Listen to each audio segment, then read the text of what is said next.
नमस्कार दरभंगा, मैं रवि गुप्ता। स्वागत है आपका हमारे चैनल में।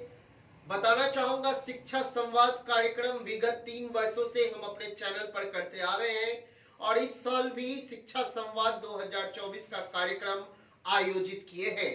आज हमारे बीच दरभंगा के प्रसिद्ध शिक्षक और अपने वाणी के लिए मशहूर और बोर्ड के रिजल्ट में सर्वश्रेष्ठ पूरे दरभंगा में रिजल्ट देने वाले एसआरएम इंग्लिश क्लासेस के डायरेक्टर हमारे बीच में मौजूद है एम कुमार सर। जी हाँ, एसआरएम इंग्लिश क्लासेस जो कि अपने इंग्लिश की पहचान से जाना जाता है, आज हम उनके साथ में संवाद करेंगे। आज इंग्लिश विषय जो कि कक्षा 12 बोर्ड एग्जाम को लेकर के है, इन सब बातों पर हम चर्चा करेंगे। मैं धन्यवाद करना चाहूंगा एसआरएम इंग्लिश क्लासेस के डायरेक्टर एम कुमार सर का। सर, आपका बहुत बहुत धन्यवाद है कि आपने अपना बहुमूल्य समय हमें दिया। थैंक यू टू जी बिल्कुल, मैं बताना चाहूंगा SRM platform. Thank you so much. मैं बताना चाहूंगा एसआरएम इंग्लिश क्लासेस लगातार कई वर्षों से बोर्ड के एग्जाम में 99 मार्क्स बच्चे स्कोर किए हैं इंग्लिश सब्जेक्ट में। तो कहीं ना कहीं ये दरभंगा के साथ साथ पूरे बिहार में बड़ी उपलब्धि है एसआरएम इंग्लिश क्लासेस का, जो बच्चों के बेहतर रिजल्ट में और वो भी इंग्लिश में 99 मार्क्स आना बहुत बड़ी बात है। मैं बताना चाहूंगा कार्यक्रम को शुरुआत करने से पहले कि हमारे जो पार्टनर्स हैं जिनके द्वारा यह कार्यक्रम को हम कर रहे हैं, उनका मैं धन्यवाद करना चाहूंगा। सल्फिया पैरामेडिकल इंस्टीट्यूट, जिनके माध्यम से आप ओटी, आरटी, बीएमएलटी, डीएमएलटी इत्यादि कोर्स आप कर सकते हैं पैरामेडिकल के। आर्य एजुकेशनल कंसल्टेंट अब्रॉड के साथ साथ इंडिया के टॉप मोस्ट कॉलेज में आप एडमिशन ले सकते हैं। ग्लोबल पब्लिक स्कूल, जिनके माध्यम से आप अपने बच्चों के बेहतर भविष्य को कर सकते हैं। मदारपुर दरभंगा, जहां कक्षा नर्सरी से लेके 8वीं तक के उच्च शिक्षा के प्राप्ति हेतु आप वहां जा सकते हैं। शैक्षणिक वातावरण में अपने बच्चों के भविष्य को उज्जवल करें। प्रिंटिंग की दुनिया में मशहूर एमएस ग्राफिक्स, जिनके माध्यम से आप अपने ग्राफिक्स के जो भी वर्क हो प्रिंटिंग का, वो कार्य करवा सकते हैं। चलिए हम कार्यक्रम को आगे बढ़ाते हैं। मैं बताना चाहूंगा कि हम थोड़ा सर का समय और लेंगे हिंदी सब्जेक्ट में। हिंदी विषय का भी आपको हम आज डील करवा देंगे, क्योंकि सर तो इंग्लिश के स्पेशल है ही है, लेकिन सर से कुछ हिंदी का भी हम लोग टिप्स ले लेंगे एग्जाम को लेकर। सर, बात करें 12th इंग्लिश, इंग्लिश बच्चों के लिए बहुत ही महत्वपूर्ण सब्जेक्ट है और इससे ही वो उनका, जैसे कि ग्रेजुएशन में गए तो इंग्लिश ऑनर्स वगैरह का रास्ता भी उन लोगों का खुलता है। बहुत सारी चीजें हैं। जी sir. I think English really play the most important role to get education anywhere. This is properly the subject, and I think language too, and one can do anything with the help of English language. This is the roadway of everything, every subject. बिल्कुल sir ने बहुत अच्छी बात कही है। ये एक roadway है जिसके माध्यम से आपके बहुत सारे ऐसे रास्ते खुल सकते हैं जिससे आप अपने सपनों के मुकाम को छू सकते हैं। सर, बात करें क्लास 12 के सिलेबस इंग्लिश की, तो सिलेबस तो सर चैप्टर्स जो होते हैं वो बहुत सारे हैं। उसमें कुछ ऐसे चैप्टर्स होते हैं जो कि महत्वपूर्ण होते हैं। सर, उस पर प्रकाश डाला जाए। Why not? I think I should tell in very in short. Yes. 12th examination for yes. for board examination, I think English syllabus is not high, not large. We have discussed about 3 things at first. सबसे पहले हम 2 बातों पर चर्चा करेंगे, एक subjective, दूसरा objective पे। सब्जेक्टिव जो होगी, बच्चों को सबसे सरल तरीका ये है कि हर चैप्टर को एक one by one her chapter को रिवाइज करें, एवरी चैप्टर को। लिटरेचर पार्ट्स जैसे वो सब्जेक्टिव के लिए करेंगे तो ऑब्जेक्टिव हो जाएगा, मतलब खुद ब खुद हो जाती है। टोटल 21 चैप्टर इंग्लिश लिटरेचर में बच्चों को पढ़ने हैं। जी सर, बिल्कुल। 10 पोएट्री सेक्शन से हैं, 11 प्रोज सेक्शन से हैं। जी। सारे चैप्टर को बच्चे जितना भी पढ़े आप क्लास में, ज्यादा पैनिक नहीं होना एग्जाम के लिए। जितना भी पढ़े हैं बच्चे उसको सारे चैप्टर को एक बार रिवाइज कर लें, खास करके जो क्लास नोट है या फिर जो भी उसका मेन थीम है सारे चैप्टर के, चाहे सारे पोएम्स की बात करें या प्रोज सेक्शन की बात करें, तो उसे जब थीम समझ लेने के बाद उसके जितना भी मूल पॉइंट्स हैं, कहीं भी पढ़े होंगे बच्चे उसके क्लासरूम में भी मूल पॉइंट्स लिखाए जाते हैं, हम लोग लास्ट में भी नोट्स में भी प्रोवाइड करते हैं। उस मूल पॉइंट्स को बढ़िया से करें बच्चे, वन बाय वन रिवीजन कर ले, बहुत ज़्यादा उसमें टाइम टेकिंग नहीं लगते हैं, बहुत कम, मतलब मैं समझता हूँ इसमें बहुत छोटा सिलेबस है इंग्लिश की और कम समय में पूरी तैयारी कर सकते हैं बच्चे। प्रत्येक चैप्टर को लाइन बाय लाइन एक बार बढ़िया से, खास करके जो मेन थीम है उसको पढ़ लें, मेन पॉइंट्स को देख लें। फिर सबसे पहले सब्जेक्टिव वाले जो पॉइंट है, मात्र 7 क्वेश्चन के जवाब देने हैं। फर्स्ट क्वेश्चन आपको ऐसे है, ऐसे में बिल्कुल आपको सोशल टॉपिक होते हैं, चाहे आप डिसिप्लिन ले लीजिए, आप करप्शन ले लीजिए, आप इंटरनेट ले लीजिए, पॉल्यूशन ले लीजिए, बिल्कुल सोशल टॉपिक है। बैच में भी बताया जाता है बच्चों को, खुद से उसको एलिब्रेट किया जा सकता है।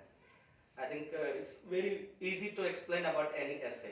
There are so many tricks to write about essay. ऐसे के लिए बहुत सारे टेक्निक्स भी है, बच्चे यदि थोड़ा सा उस पर गौर करें तो इजीली ऐसे को कर सकते हैं। दूसरी चीजें, ऐसे के बाद सेकेंड और थर्ड क्वेश्चन बच्चे को सब्जेक्टिव में एक्सप्लेनेशन आते हैं, प्रोज और पोइट्री के एक्सप्लेनेशन। जो बच्चे रेगुलर क्लास किए हैं उसे क्लास में इजीली बताया जाता है कि हर पोइट, उसमें 4 क्वेश्चन प्रोज से होते हैं, 4 पोइट्री से, उसमें एक एक का जवाब देना है। इतना सिंपल है जवाब देना कि आपके 10 चैप्टर पोइट्री सेक्शन है, 10 आपका 11 आपका प्रोज सेक्शन है, उसमें से 4-4 आपको पूछ रहे हैं और आपको मात्र एक एक का जवाब देना है। बिल्कुल आसान सा है, उसमें भी कुछ टेक्निक है, आप थोड़ा भी पढ़े हुए हैं तो उस टेक्निक का यूज करके भी लिखा जा सकता है। और वैसे जो महत्वपूर्ण पोएम्स हैं, आपने महत्वपूर्ण क्वेश्चन की बात किया, और टू ऑटम को बच्चे देख ले अच्छी तरह से, now the leaves are falling fast को देख लें, फायर इन मैनी किताब बहुत छोटी पोएम है उसे देख लें। तो ये 2-3 पोएम्स है, हर साल वो क्वेश्चन रहते हैं, स्नैक से रहते हैं क्वेश्चन, इन पोएम्स को बच्चे देख लें। प्रोज सेक्शन में आई हैव अ ड्रीम देख लें, इंडियन सिविलाइजेशन कल्चर को अच्छी तरह देख लें, द आर्टिस्ट द अर्थ देख लें। तो इस सब से सब्जेक्टिव भी कवर होंगे, ऑब्जेक्टिव भी कवर होंगे।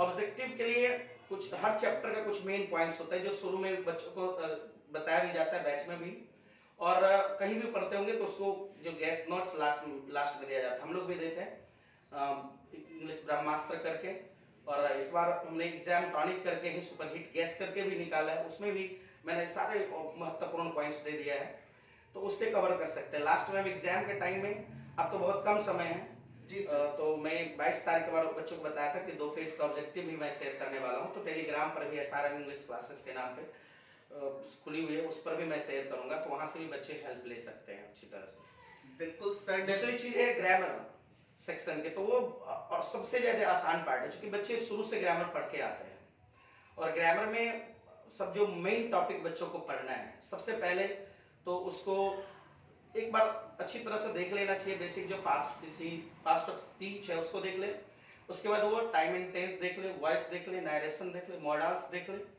फिर प्रीपोजिशन को देख लें।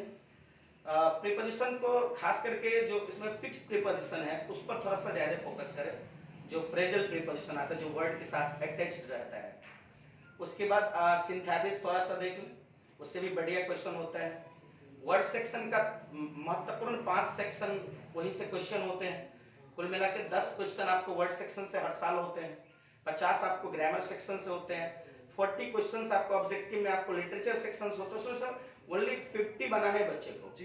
तो पहले तो मैं ये कहूंगा कि आप बहुत ज्यादा हड़बड़ाएं, अब पैनिक नहीं होना है, must not have to panic at that time. आपको सिर्फ इतना देखना है कि हमें एक बार पूरे क्वेश्चन को पहले ऑब्जेक्टिव को आप पढ़ लीजिए अच्छी तरह से, उसे पढ़ने के बाद आप ये देखिए कि आप कौन सेक्टर मैंने उसमें से 100 में से कौन 50 ऐसे हैं जहां से आप एकदम एक बार में बना सकते हैं, आपको मार्क्स नहीं कटना चाहिए। तो आप इजीली बच्चे वहां, क्योंकि इंग्लिश में भी बच्चे 99 करना चाहते हैं, 98 करना चाहते हैं, यानी 95 प्लस जैसे ही बढ़ना चाहते हैं, उसके लिए उन्हें एक भी गलती नहीं करनी है, ऑब्जेक्टिव खास करके 50 आउट ऑफ 50 करना होगा। और लाते हैं सर बच्चे, बहुत सारे बच्चे, मैक्सिमम बच्चे जो है आपको 90 प्लस वाले होते हैं, बिल्कुल सर। तब लाते हैं, वो जरूरी भी है कि आप, चूंकि आपके पास क्वेश्चन का ऑप्शन ढेर सारा है, दोगुनी क्वेश्चंस हैं आपके पास बनाने के लिए, तो उसमें से आपको 50% क्वेश्चन बनाने हैं। तो ऑप्शन ढेर सारा है आपका। कई सारे बच्चों को मैं देखता हूँ कि ग्रामर बढ़िया रहता है, क्लास में भी कई सारे बच्चे ऐसे होते हैं जो 100 के 100 क्वेश्चन बना सकते हैं, पर वहां कई सारे बच्चे गलती कर बैठते हैं। आपको सारा क्वेश्चन नहीं बनाना है, 50 बनाना है। उस 50 में भी आपको देखना है कि आपको जो सबसे बढ़िया कॉन्फिडेंस लगता है कि हम ये हमारा सही जाएगा, वो बनाइए। मैं मानता हूं कि आप 99 98 तक ऑब्जेक्टिव बना लेंगे, उसमें से 100 के 100 बना लेंगे, पर आपको ये देखना है कि हमारा कौन सेक्टर सबसे आसानी से बन जाएगा, पहले आप उसको बनाइए। फिर आपका सब्जेक्टिव जब शुरू करते हैं तो सब्जेक्टिव में बच्चे को लगता है कि बहुत ज्यादा लिखना है, बहुत ज्यादा लिखने की जरूरत नहीं। आप उसमें वर्ड लिमिट जो होता है, आपको क्लास में भी बताया जाता है कि आपको कितने वर्ड्स में लिखना है, चाहे वो समरी हो, एक्सप्लेनेशन हो। समरी तो ज्यादा लिखने की जरूरत नहीं है, क्योंकि आपका जो पहला क्वेश्चन ऐसे हो गया, दूसरा तीसरा एक्सप्लेनेशन लिखना है, चौथा आपका लेटर ऑफ एप्लीकेशन में से एक लिखना है, जो काफी अच्छी तरह से बताया जा चुका है कि कैसे लिखना है। यदि आप चाहते हैं कि मार्क्स ना कटे तो लेटर या एप्लीकेशन में से कोई एक आप लिखेंगे, तो वो आप उस रूल्स को फॉलो करिए जहां से आपका मार्क्स ना कटे, जहां क्या स्कीम में क्या बॉडी लिखेंगे, किस तरह से उसको इंडिंग करेंगे, सारे बोर्ड पे बहुत बढ़िया से बताया जा चुका है, और जहां भी पढ़ते होंगे आपको बताया गया होगा। और लास्ट में हम लोग एक पेज का, सिंगल पेज का गैस भी देते हैं, वो भी प्रोवाइड कर चुके बच्चों को, उसमें भी ट्रिक्स दिए हुए कि किस तरह से लिखना है। उसके बाद पांचवा क्वेश्चन आते हैं, 10 शॉर्ट क्वेश्चन होते हैं जिसमें से 5 बनाने होते हैं। और मुझे लगता है जो बच्चे लास्ट के 1 महीना भी ढंग से पढ़ा होगा तो 5 क्वेश्चन इजीली लिख लेंगे बिना कुछ रटे हुए, क्लास को भी किए होंगे उसी में लिख लेंगे। उसके बाद छठी क्वेश्चन आती है लॉन्ग क्वेश्चन की, जहां पे 15 मार्क्स के क्वेश्चन होते हैं, 6 ऑप्शंस होते हैं, 3 का जवाब देना है। वहां बच्चे को यदि मार्क्स चाहते हैं कि हमारा मार्क्स न कटे, तो सबसे पहले आप क्या करो कि 2 मैच द फॉलोइंग बना लो। उसके बाद आपके पास ऑप्शन है कई सारा, एक क्वेश्चन और जवाब देना है, जिसमें आपको समरी भी आपके पास अवेलेबल है, स्टोरी ऑफ इंग्लिश का, डिस्कस इंग्लिश है जो ग्लोबल लैंग्वेज, उसी को चेंज करके थोड़ा बहुत पूछता है हर साल।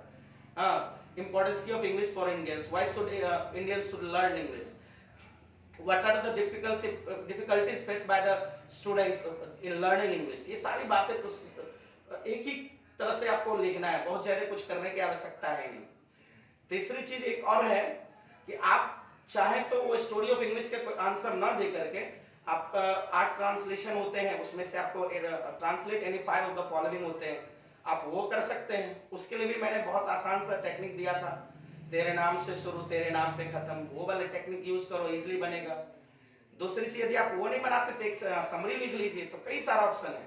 और लास्ट के जो 7th नंबर के आपके सब्जेक्टिव क्वेश्चन हैं, मैं चाहूंगा कि उसके आप चाहे पैसेज या पैसेज, आई मीन कंप्रीहेंशन, तो आप कंप्रीहेंशन प्रेफर करो। कंप्रीहेंशन बनाने में सबसे ज्यादा इस चीज को ध्यान रखना कि पहले आप क्वेश्चन पढ़ना, फिर पैसेज पढ़ना। कंप्रीहेंशन का मतलब ही अंडरस्टैंडिंग होती है, जैसे आप क्वेश्चन पढ़ेंगे तो बिना पैसेज पढ़े 40% बात आपको इससे जानकारी हो जाती है, उसके बाद आप पैसेज पढ़िए, फिर से उसको कम से कम 1-2 बार पढ़िए, अपने आप समझ में आ जाएगा क्या क्वेश्चन कह रहा है। और ज्यादा लंबा नहीं लिखना है, 2 से 3 लाइन में आपको जवाब देना है। कई सारे आंसर उसका जो होता है 1-1 लाइन का भी हो सकता है, तो जरूरी नहीं कि हम बहुत ज्यादा लिखने चले जाए, क्योंकि 4 मार्क्स का ही हुआ रहता है आपका लास्ट क्वेश्चन। यदि आपको लगता है कि आपके लिए प्रेसिस बनाना ज्यादा आसान है तो आप वो भी बना सकते हैं, वेरी सिंपल।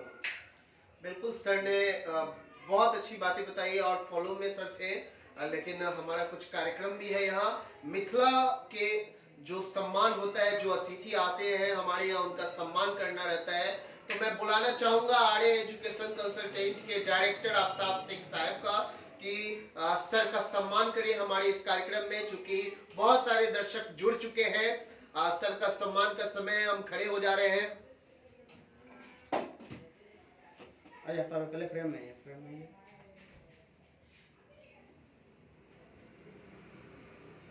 एक छोटा सा उपहार भी है सर के लिए, इधर देखिए, जो आर्य एजुकेशन के द्वारा दिया जा रहा है। इधर देखो, स्लाइड है।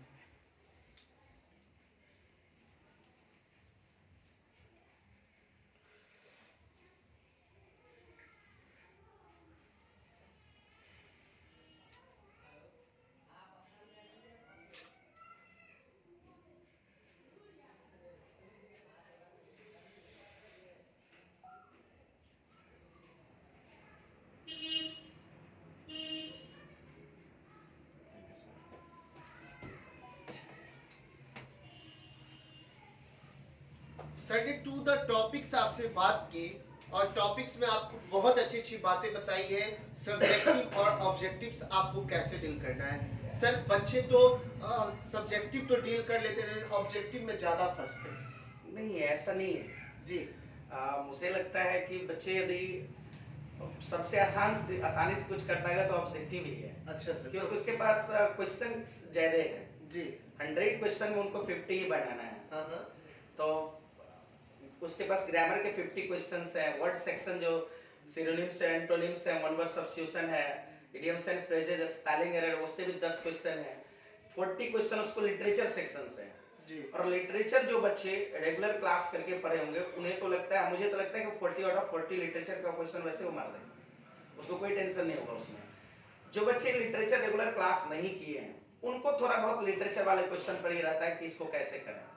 तो सबसे बड़ी बात है कि आप प्रत्येक चैप्टर के, जैसे आप मेन थीम पढ़ते हैं ना, तो चैप्टर के हर एक चीज आ जाता है और मेन पॉइंट पढ़ लेते हैं जी। तो क्वेश्चन पूछेगा कहाँ से, सिलेबस के अंदर से ही क्वेश्चन आएगा। बिल्कुल बिल्कुल सर। तो इसलिए बच्चों को ज्यादा ऑब्जेक्टिव के बारे में ज्यादा टेंशन लेने की जरूरत नहीं, बस जो आपको पढ़ाया गया है। एग्जाम के टाइम में बहुत ज्यादा बच्चे पैनिक हो जाते हैं, तो वो पैनिक नहीं होना है। जो आपको पढ़ाया गया है, जो आपको क्लास में बताया गया है, जो मेन पॉइंट्स लिखाए गए हैं उसको आप बार बार पढ़िए।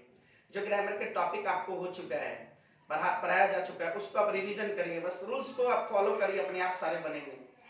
अब कुछ टेक्निक्स भी बताए जाते हैं किस चीज को इतना इजीली कर सकते हैं। जैसे हम लोग ट्रिक ऑफ टेंस बताते हैं, ट्रिक्स ऑफ वॉइस बताते हैं, tricks of narration, tricks of models, हर चीज का मतलब ट्रिक्स बताते हैं कि चलो शॉर्ट टाइम में कैसे करना है।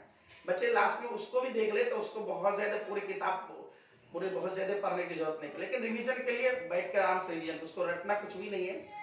ऑब्जेक्टिव के लिए भी रटने की कोई आवश्यकता ही नहीं है जी। ऑब्जेक्टिव भी इजीली बना सकते हैं, लिटरेचर वाले पार्ट का भी, उसको भी रटने की जरूरत नहीं, बस वो सिर्फ मेन पॉइंट्स को 2 4 5 बार पढ़ ले। अच्छा अच्छा। इजीली बना लेंगे, मिस्टेक्स कम होगी उसमें। नहीं सर ने बहुत अच्छी बात, आप नोट डाउन कर ले। जी हाँ, यही क्वालिटी है एसआरएम इंग्लिश क्लासेस का, और एम कुमार सर का टिप्स एंड ट्रिक्स के लिए ये जाने जाते हैं। और सर आपके पढ़ाने का तरीका मैंने देखा है सर, टिप्स आप कुछ बताते हैं, और अभी संवाद के दौरान आपने एक टिप्स जो बोला है, अब मैं मिस कर जा रहा हूँ, वो टिप्स कौन सा था सर? नहीं, वो ट्रांसलेशन के लिए मैं बता रहा था जी। ये टेक्निक यूज करना है। हाँ हाँ हाँ। कि तेरे नाम से शुरू, तेरे नाम पे खत्म। बिल्कुल वर्ड का सेटिंग कर लेते हैं, मतलब सब्जेक्ट वर्ब एग्रीमेंट का जिस बच्चों को नॉलेज नहीं है मान जी, उसको प्रॉब्लम आ रही है कि कहाँ पे प्रीपोजिशन का रिप्लेस करना है, कहाँ पे वर्ब रखना है, कहाँ पे, वो उसको फॉलो करें, इजीली बना सकते हैं। हर चीजों में कर सकते हैं आप, जैसे ग्रामर के ही कोई भी पार्ट आप ले लीजिए, उसमें भी टेक्निक यूज कर सकते हैं। हाँ। तो अभी उतना बताना संभव नहीं, लेकिन आसान है सर। तो आपके YouTube चैनल पे तो हाँ, YouTube चैनल पर है, वहाँ से भी बच्चे हेल्प ले सकते हैं। वहाँ पे हालांकि मैं ज्यादा वीडियो नहीं बनाया, पर इस साल मैं शुरू करने वाला हूँ। बिल्कुल। और जो डॉट हो, आप टेलीग्राम पे जरूर जुड़ जाए सर से। एसआरएम इंग्लिश क्लासेस का टेलीग्राम चैनल है, बहुत मिल सकता है एसआरएम इंग्लिश टेलीग्राम पे। एसआरएम इंग्लिश आपको क्लासेस मिल जाएंगे टेलीग्राम पे, और वहां जुड़ करके सर के टिप्स एंड ट्रिक्स और इम्पोर्टेंट क्वेश्चन कैसे डील करें कम समय में, इन सब चीजों का समाधान आपको मिल ही जाएगा। और मैं आशा करता हूं कि आप भी इंग्लिश में 95 प्लस मार्क्स लाएं, और हमें बताएं कि सर शिक्षा संवाद में एसआरएम इंग्लिश क्लासेस के डायरेक्टर एम कुमार सर आए थे, और उन्होंने जो टिप्स एंड ट्रिक्स बताए थे उसके माध्यम से हमने किया है, तो हमें बहुत ज्यादा खुशी होगी। सर बात करें तो सर पोएट्री, पोएट नेम्स और ऑथर्स नेम्स। एग्जैक्टली, बच्चों के लिए पोएट्री सेक्शन में जो भी पोइट्स नेम है, अब पोइट्स के जो बैकग्राउंड है, पोइट कहाँ से हैं, किस टाइप के, किसके लिए फेमस माने जाते हैं, पोइट का टाइप क्या है, पोएम का टाइप क्या है, यहाँ सबसे क्वेश्चन होते हैं जी। तो जब क्लास में बताया जाता है तो उस समय भी बच्चों को बताता हूँ, और लास्ट में जब हम लोग 2 पेज का नोट्स देते हैं उसमें भी वो सारा पॉइंट्स दर्शाता हूँ जी।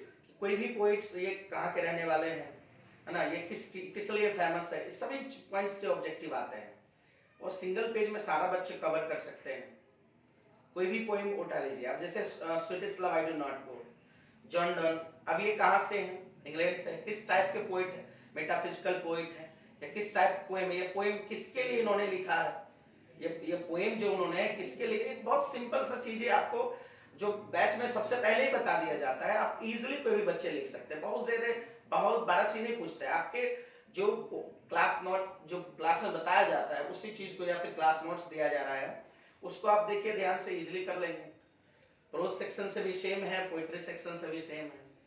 ऑथर्स के बारे में भी आप about the theme of the passage, about the theme of the lesson, about authors, about dramatist, और कुछ ज्यादा नहीं है उसमें। जी। उसके थीम को बच्चे पढ़ ले, उसको ऑब्जेक्टिव सब्जेक्टिव दोनों जगह काम है। दोनों जगह काम आ जाएंगे सर। बात करें सर एप्लीकेशन ऐसे, जी तो सर उसमें जो फॉर्मेट होता है वो जी। बच्चे कहीं ना कहीं मिस्टेक्स करते हैं, जी जी बिल्कुल। तो सर अगर उसके लिए कुछ बच्चे को बताना Why चाहिए। not? देखिए there are 5 formats of application, I mean essay। First question आपका ऐसे ही होता है। ज्यादातर बच्चे अपना मार्क्स जो कहीं पर कटता है बच्चों को, जहाँ पे लगता है कि मेरा यहाँ पे मार्क्स ज्यादा कट चुका है, तो वो ऐसे है। आपका पहला सब्जेक्टिव क्वेश्चन ऐसे है। ऐसे में 5 जो मेन पॉइंट है आपका, सबसे पहले एक ट्रिक्स आप माइंड में सेट कर लो। सबसे पहले क्या करना है कि कोई भी टॉपिक आपको दिया जा रहा है, सपोज आपको डिसिप्लिन पूछ दिया, या फिर कोई नेगेटिव टॉपिक करप्शन पूछ दिया, या फिर आपको मान लो कि कोविड-19 के बारे में पूछ दिया, तो सबसे पहले उसके बारे में आप शॉर्ट इंट्रोडक्शन दीजिए। उसके बारे में लिखिए वो चीज क्या है। व्हाट इज, कोई भी टॉपिक आप लिख रहे हैं, करप्शन ही लिख रहे हैं, तो वो क्या चीज है, आप अपने अकॉर्डिंग उसको लिखिए। दूसरी चीज है, यदि मानिए पॉल्यूशन ही पूछ दिया तो वो क्या है, कितने टाइप का, तो वो सारे चीज लिखिए। दूसरी पॉइंट ये है कि इंट्रोडक्शन के बाद हर चीज का इंपोर्टेंस होती है। सबसे पहले उसकी क्या इंपोर्टेंस है, इकोनॉमिकल इंपोर्टेंस क्या है, उसका सोशल वैल्यू क्या है, उसका इकोनॉमिकल वैल्यू, सबसे पहले इकोनॉमिकल, फिर सोशल, और फिर मॉरल वैल्यू, और what is the work of government for that very problem and for that very things, और हमारी रिस्पॉन्सिबिलिटी क्या बनती है उन चीजों के लिए, वो हम अपनी रिस्पॉन्सिबिलिटी भी हमें दर्शाना चाहिए। दूसरी सबसे बड़ी जो पॉइंट है ऐसे के लिए कि आप उसको कनेक्ट करिए चीजों से। आप मान लीजिए किसी भी टॉपिक पर आप ऐसे लिखने जा रहे हो, उसको आप किसी माने दूसरे चीज से कनेक्ट करिए कि उससे समझे। से आप इंडियन सिविलाइजेशन कल्चर ही पढ़ते हो, वो भी आपके ऐसे हैं। जरूरी नहीं कि वो सिर्फ इंडियन सिविलाइजेशन के बारे में ही है, वहाँ वेस्टर्न कल्चर के बारे में भी चर्चा हुई है, उसका कंपैरिजन हुआ है, क्यों बेटर है वो दिखाना है। उसी तरह से आपका कोई भी टॉपिक आते हैं एग्जाम में, वैसे 4-5 महत्वपूर्ण ऐसे हैं जो हर साल के लिए इंपॉर्टेंट होते हैं, जो आपको पूछे जाते हैं। जैसे आप डिसिप्लिन कर लो, करप्शन कर लो, पॉल्यूशन कर लो, इंटरनेट कर लीजिए, है ना, importance of games, the book you like most, ये सब बहुत मैंने कॉमन पूछे जाने वाले ऐसे हैं। इस सबको आपको जो भी जहां भी पढ़ रहे हैं वो नोट्स दिया ही गया ही होगा, इस सारे इंपॉर्टेंट दिया ही जाता है, उसको आप पढ़िए। और आपके पास फॉर्मेट नहीं है तो उसको बनाइए। 5 चीजें हैं, उस 5 को फॉलो करना है। जो पॉजिटिव चीज लिख रहे हैं तो उसका इंपॉर्टेंस ही होगी, नेगेटिव चीज लिख रहे हैं तो उसका जो है आपका इम्पैक्ट होगा। अब मान लीजिए कि आपका एक, सपोज करते हैं कि कैसे आपको दे दिया role of women in society, या वुमेन एम्पावरमेंट, या डॉरिस सिस्टम। मान लेते हैं कि डॉरिस सिस्टम ही आपको उठा के पूछ दिया, बड़ा कॉमन टॉपिक है, बराबर पूछता है। तो first of all you have to define that very things. आप डॉरिस सिस्टम क्या समझते हैं, क्या है वो। उसके बाद डॉरिस सिस्टम का क्या मुख्य इम्पैक्ट पड़ रहा है समाज पर। सबसे पहले तो इकोनॉमिकली आप देखिए महिलाओं का जो पोजीशन है डॉरिस सिस्टम की वजह से, क्यों आया डॉरिस सिस्टम, क्योंकि वो इकोनॉमिकली वीक है, और जिस चीज का इकोनॉमिकल वीक होता है उसका जो सोशल वैल्यू होता है वो भी वीक हो जाती है, उसका कल्चरल वैल्यू वीक हो जाती है।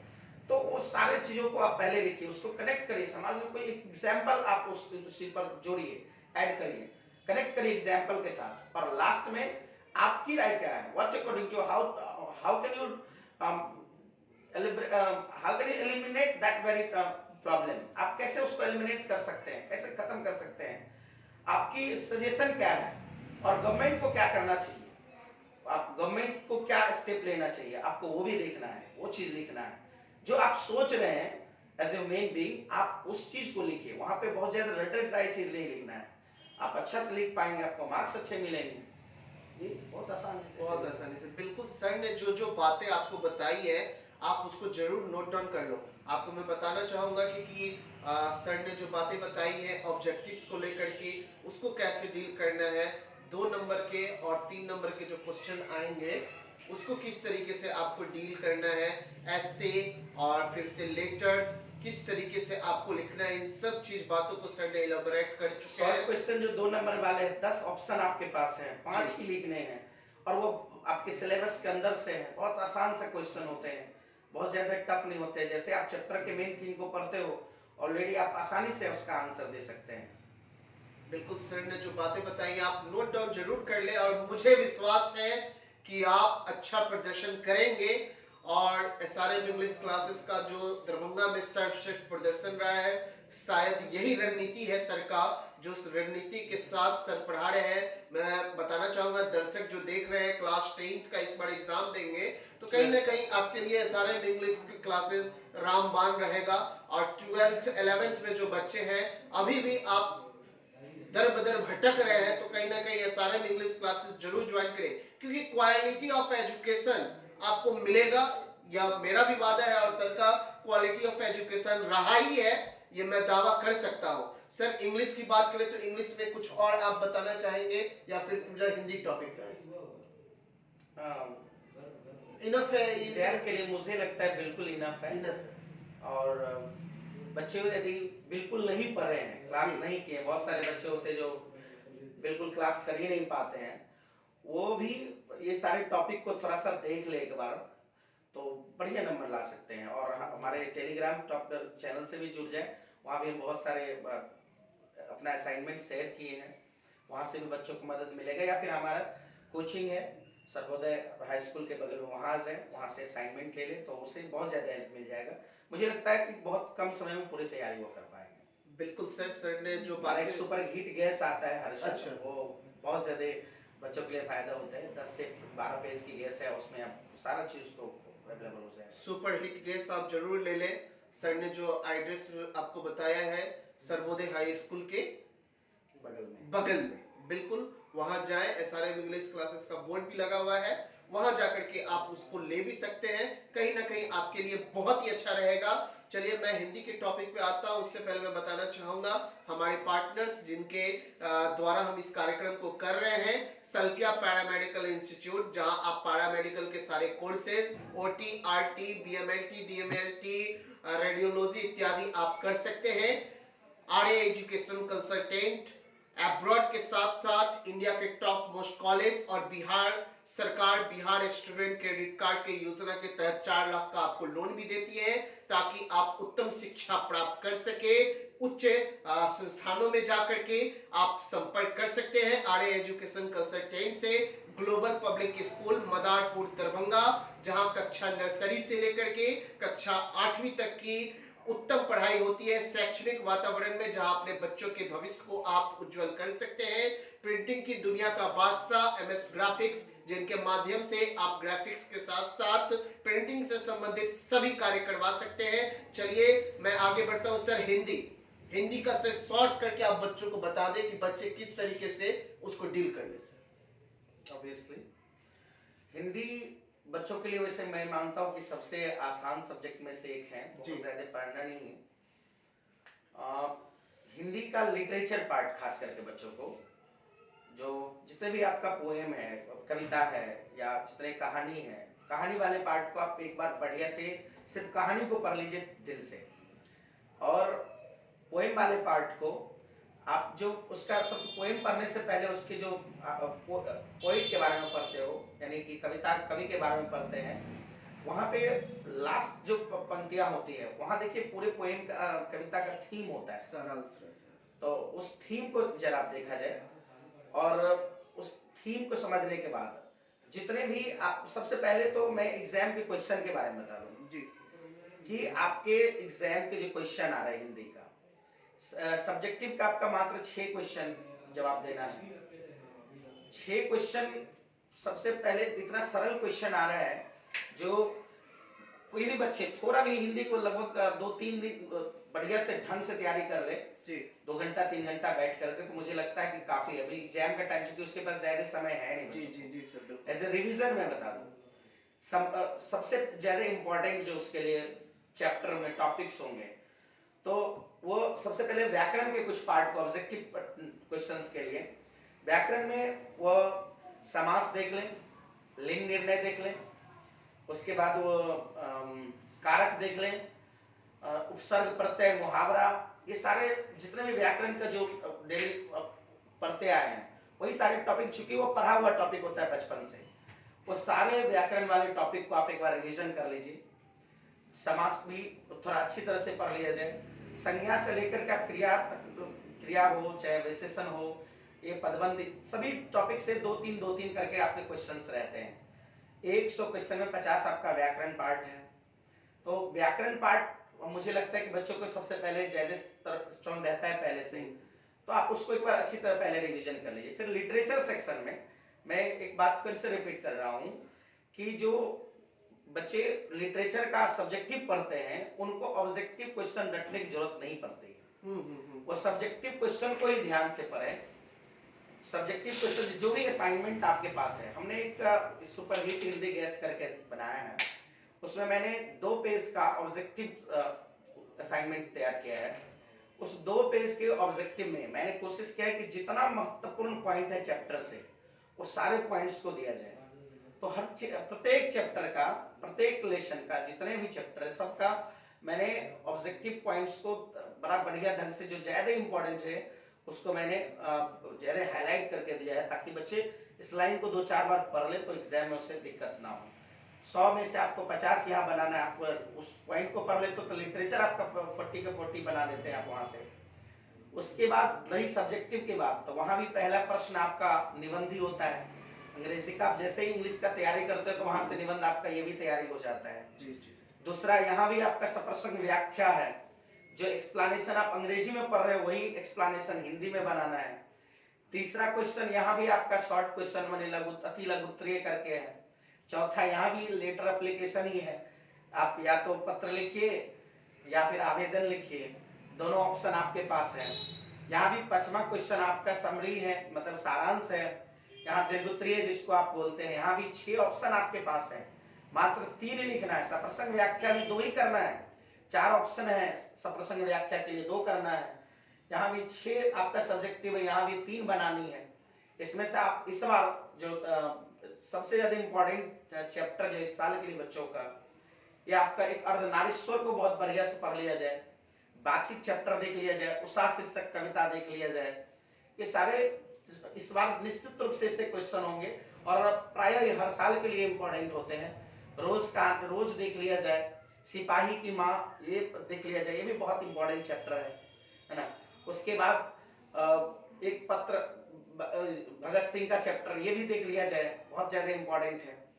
तो इसके इंपॉर्टेंट जो क्वेश्चन है हम लोग बहुत कम पेज में उसको भी तैयार करके बच्चों को प्रोवाइड किए हैं। यदि आप चाहते हैं तो हमारे कोचिंग से भी क्लासेस पे आकर के आप वहां से भी ले जा सकते हैं।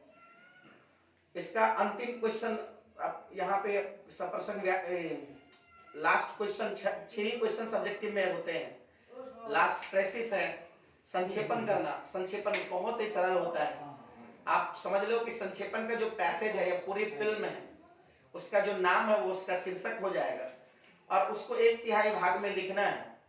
जैसे पूरी फिल्म देख के आए, दोस्तों को उसकी कहानी सुना रहे हैं तो वो 3 मिनट में 3 घंटे की कहानी सुना दी है, तो वो आपका मेन थीम है। 3 बार जैसे किसी पैसेज को आप पढ़ेंगे, चाहे हिंदी का हो या अंग्रेजी का हो, उसका पूरे थीम के आइडिया आपको पता चल जाएगा। पैसेज जिस बारे में है, माने उसका जो पैसेज है जिस बारे में है, प्रेसिस का संक्षेपण का पैसेज जिस बारे में है, उस वो आपका मेन आप शीर्षक हो जाएगा। शीर्षक के लिए ध्यान ये रखना है कि सिर्फ 2 से 5 वर्ड का हो, 1 वर्ड का नहीं लिखेंगे, 1 शब्द का नहीं लिखेंगे, माने 2 से 5 वर्ड, 5 शब्द, या तो 2 शब्द या 3 या 4 या 5 से बड़ा नहीं होना चाहिए, 2 से कम नहीं होना चाहिए। वो शीर्षक आपको ज्यादा बेटर है, वहां से आपका मार्क्स नहीं घटेगा। मेन थीम को हो सकता है कि आप मेन थीम को लिखने में थोड़ी परेशानी होती है तो उसको 3-4 बार पढ़िए तो मेन थीम अपने आप आपको पता चल जाता है कि इसका मेन चीज क्या कह रहा है। और बहुत सारे बच्चे गलती क्या करते हैं, सेम टू सेम लाइन लिख देते हैं। नहीं, कोशिश करिए उन मेन बातों को अपना मन से लिखिए, अपनी भाषा में। हिंदी में तो और ज्यादा आसान है आपके लिए कि उसे अपना में कन्वर्ट करके लिख सकते हैं, और कुछ नहीं, बहुत आसान है। जी सर, बिल्कुल सर ने जो बातें कही है, जो भी लाइव सेशन देख रहे हैं छात्र, और जो भी अन्य महानगरों से देख रहे हैं उनके लिए भी ये बेनिफिट है। यही है एसआरएम इंग्लिश क्लासेस की पहचान, जो आपको इंग्लिश के साथ साथ हिंदी को भी डील करा देता है। तो वैसे छात्र जो अभी भी 10वीं का एग्जाम देंगे और 11वीं का एग्जाम देंगे और वो भी 12th में जाएंगे, वैसे छात्र आप एसआरएम इंग्लिश क्लासेस को जरूर ज्वाइन करें, क्योंकि सर का क्वालिटी ऑफ एजुकेशन पढ़ाने का तरीका ये बहुत ही रोमांचक है। और मुझे लाइव सेशन में लग रहा था कि जिस तरीके से सर बता रहे हैं, अगर साल भर जो बच्चे सर के यहाँ पढ़े हैं शायद इसीलिए वो 500 में 499, 497 ऐसे मार्क्स स्कोर कर रहे हैं। मैं एक बार फिर से बहुत बहुत धन्यवाद करता हूं एसआरएम इंग्लिश क्लासेस के डायरेक्टर एम कुमार सर का, जो सर आपने अपना बहुमूल्य समय दिया। और मैं बताना चाहूंगा, मैं हमारे पार्टनर्स जिनके सहयोग से हम इस कार्यक्रम को कर रहे हैं, सल्फिया पैरामेडिकल इंस्टीट्यूट, आप पैरामेडिकल के कोर्सेज सारे कर सकते हैं वहां से। दूसरे हमारे आरए एजुकेशन कंसल्टेंट अब्रॉड के साथ साथ इंडिया के टॉप मोस्ट कॉलेज में आप एडमिशन ले सकते हैं। Global public school Madarpur Darbhanga, जहां आप अपने बच्चों के उत्तम शिक्षा के लिए आप वहां संपर्क कर सकते हैं। एमएस ग्राफिक्स प्रिंटिंग की दुनिया का बादशाह, जिसके माध्यम से आप अपने घर बैठे सारे कार्य करवा सकते हैं प्रिंटिंग संबंधित। चलिए बहुत बहुत धन्यवाद है एम कुमार सर का, जिन्होंने अपना समय दिया। कल हम फिर से डॉक्टर एम आलम सर से मिलेंगे, जहां Alam classes of chemistry and biology के हैं, लेकिन हम केमिस्ट्री का उनसे बात करेंगे। लाइव सेशन में हम उनसे फिर से जुड़ेंगे कल। आप बने रहे हमारे साथ। मैं रवि गुप्ता।